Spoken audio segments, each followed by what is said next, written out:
Yeah, sinanga ndi Robert Mbetewa kuchokera ku Wede Samichi.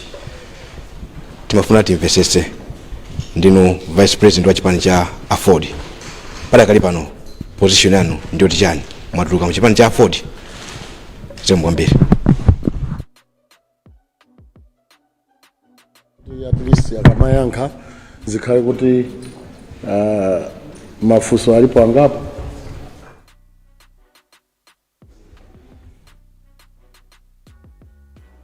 Njizela bafuso wafusa nzanga kuti lero achihana adati abwerera kubweraso kuti atuluka kumkulizano wa chipani cha imene apanga ndi DPP.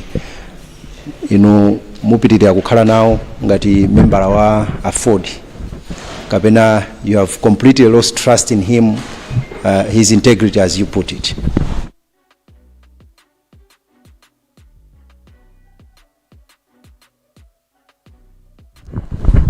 Ine dzina langa ndi Ronald Judge kuchokera ku Nkoma Synod Radio. Ndimafuna ndimvetsetse makamba kuti pazifukwa zimene mafotokozazi simuchita kampeni, simukhala nawo gulu lopanga kampeni kuti anthu avotere nawo DPP. Ndimafuna ndimvetsetse pamene kuti ndiyeno muchite kampeni kuti anthu avotere ndani pazisankho za pa 16 September.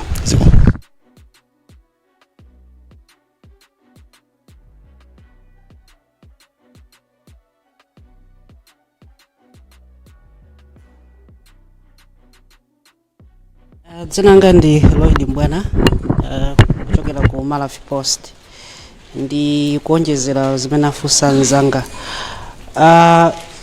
Simupanga kampeni yopanga advance Genius andipita Muthalika pa ulendo umenewu. Inuyo zikakhala kuti mmene zachitikira kuti mwina Afford kudzera mutsogoleri wa achihana apitirabe chonchi. Muli ndi malingaliro oti mwina ndi chipani chimene mukhoza kuchipanga endorse kapena zitani kutsogolo kutengera kuti ngasi ndi decision imene mtsogoleri wa chipani wapanga, komanso zinatheka bwanji kuti decision iyi ipangidwe inu kusiyani kumbuyo potengera kunena kuti inu ndi wachiwiri wa chipanichi? Mukuona ngati kuti mwina si munatengedwe ngati ofunikira kwambiri ziko?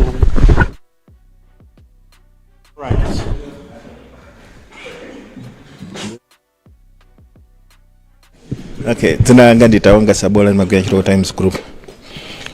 Potengera kuti bungwe la megi silina tseke nthawi yotengera zikalata.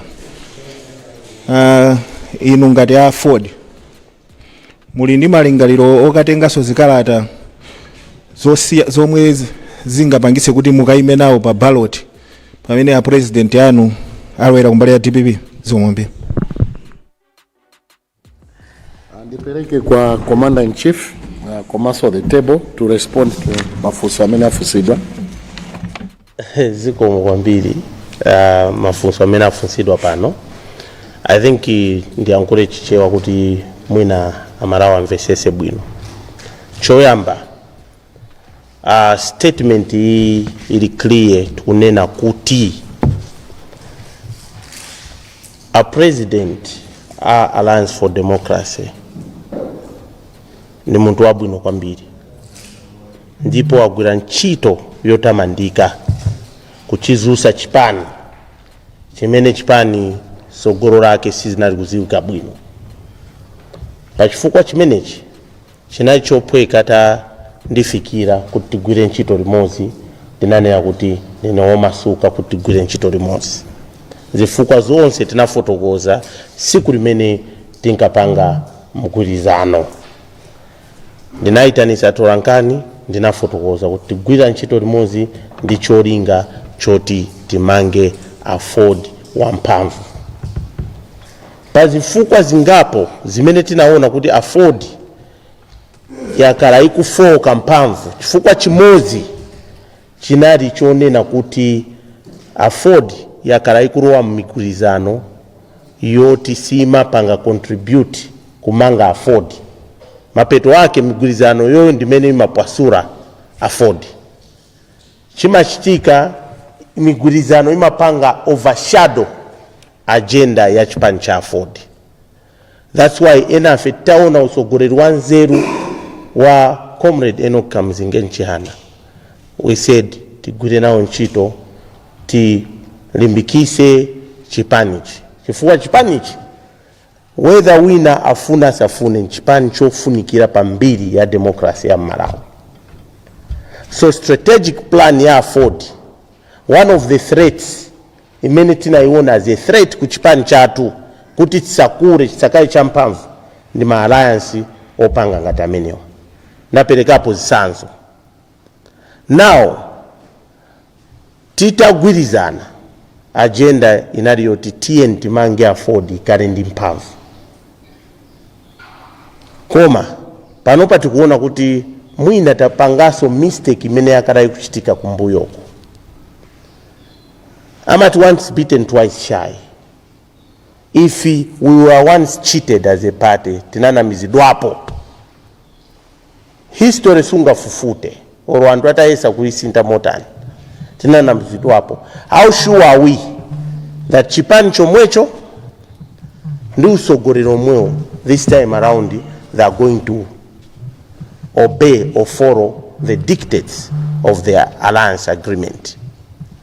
Chimene nimafuna ndisindike pano ndi ichi. Tikamapanga migwirizano tiziyang'ana Amalawi ali kumudzi. Kuti mgwirizano umenewo Amalawi aulandira bwanji. Kapena mgwirizano umenewo utandiza Amalawi. Tikuyankhula zimenezi Amalawi anzanga chifukwa chonena kuti nthawi yambiri tikamakambirana migwirizano anthu kumangokhala kuganiza maudindo atagawana awatenga ichi koma mapeto wake maudindo awo amatandiza dziko latu. You find that the answer is no. Now ife chimene tikunena sinanenepo kuti tachoka afford ndi chipani chatu, ndipo sinanenepo kuti mtsogoleri watu walepera ndi oyipa. Ayi si oyipa, koma fundo ndiyonena kuti tasempana maganizo pankani imeneyi. Sikuti sinayankhulepo zinthuzi, mwina ena takumaona kuti mwina tikungoziyankhula panopa. Inside takhala ndikuyankhula kuti mwaine mumene ndikuziwira this is not a go zone, this is not right. Chifukwa chimene ndikunenera izi tonse Amalawi tikuziwa 4 years ago 5 years ago anthu anadandaula zinthu zambiri zinasokonekera muziko muno. And is it true kuti today ife tomwe afford inali mu tonse alliance imene imachita question kuti sizinaende bwino a DPP achoke alepera kuyendesa ziko? Pali chinthu chanji chimene mwina DPP apanga pano cha chilendo chimene tingaone kuti asinta pano patita kuwakulupirira? Izi ndimafuna anthu amvesese sinkani yodana. Ine nanena kale even ku press conference ya ku convention ya afford nanena kuti ndilibe chifukwa ndi munthu, ndilibe chifukwa ndi DPP, ndilibe chifukwa ndi president wa DPP.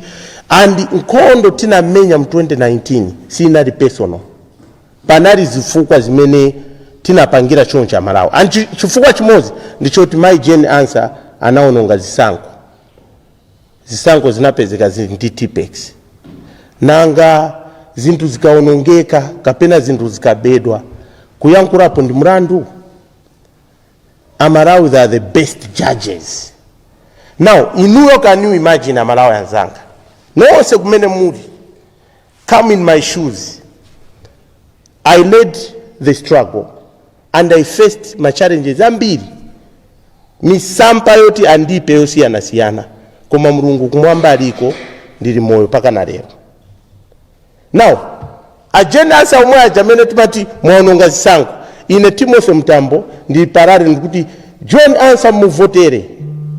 Anthu azanena kuti ndine ndani, ndazungulira mutu kapena ndikuganiza. Pachilungamo zinthu tiziziona mwa chilungamo. If DPP for example anabwera kwa Amalawi kuti Amalawi tili pampando zakuti tinayendesa bwino kwambiri, ndipo mkatipa sampata tizapitiriza. Tili pampando zakuti sitinachite bwino pepani Amalawi, mukatipasa mpata izi sitizapanga bwino. Pachizungu amati remorseful. Then tikananena kuti anthu aja ndi omwe aja, maplayer ndi omwe aja ankasewera mpira koma avomereza kuti sizinaende bwino. Koma pano kutiuza at return of proven leadership. So does it mean that Amarawi analakwisa kunena kuti ADPP alepera kuyendesa ziko? Answer yoyo atakuyankha Amarawi paoka. Now, I don't want to go down in the history of this country as a figure that contradicted himself. That 4 years ago, I said they have failed to deliver. 4 years later, they have not changed players, they are the same players. They have not presented any new serious agenda. If we were to ask ourselves as a Ford, what agenda has DPP presented now? You don't, no. Zina la kuika kuma papa, yes, mwabwera ndi moto.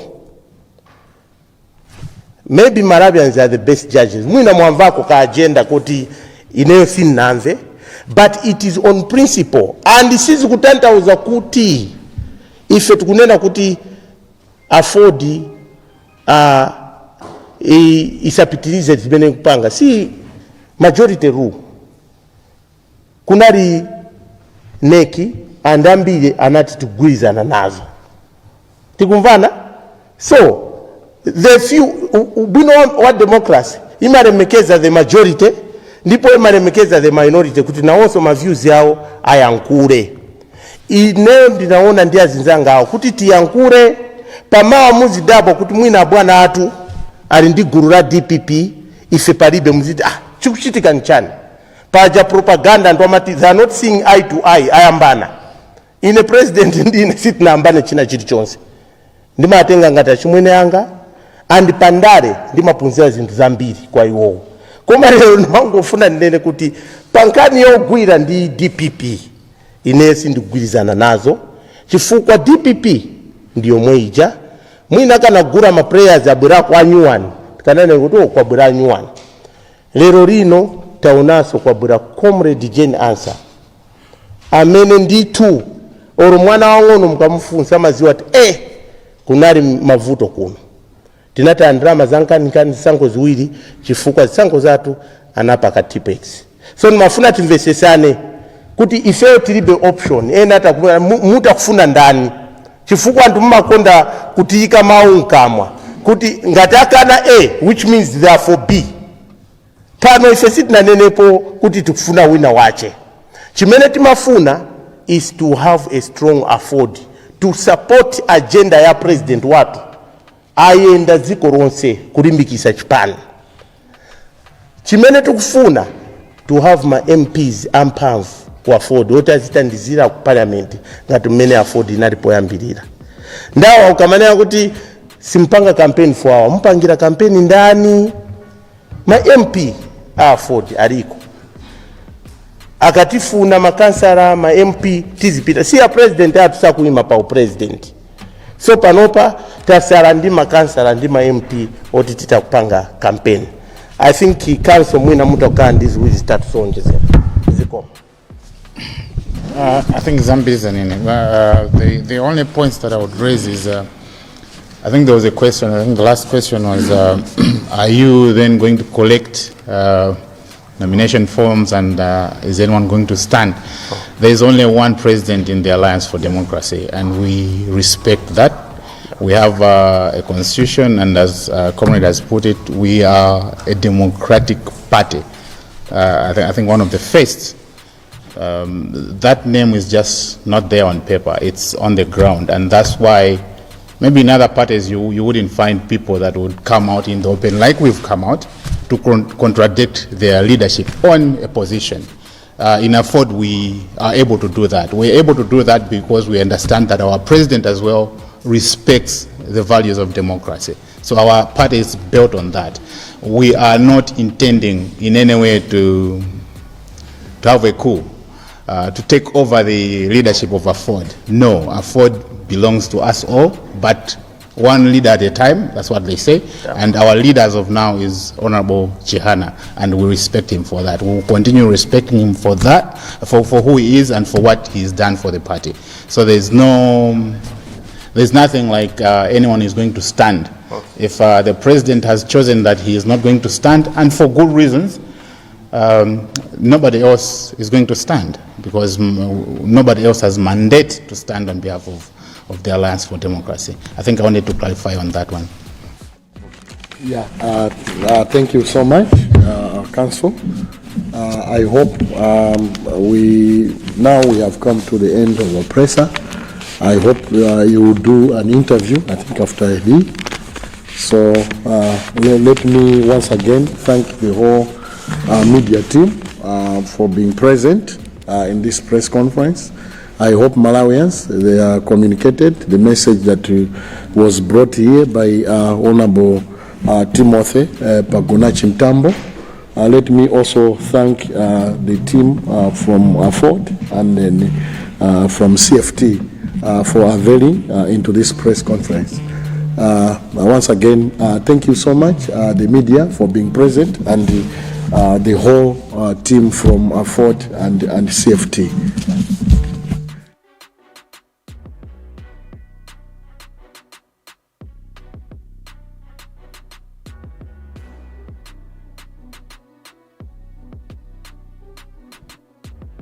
mene zathera kuno ku Full Gardens kumene chipani Timothy Mtambo amene ndi wachiwiri kwa mtsogoleri wa chipani cha Ford amachititsa msonkhano wa Atolankhani. Christina, tamva ndithu kufotokoza kwa Mtambo, mfundo yawo yayikulu ndiye kuti sakugwirizana ndi mgwirizano umene achita ndi chipani cha DPP.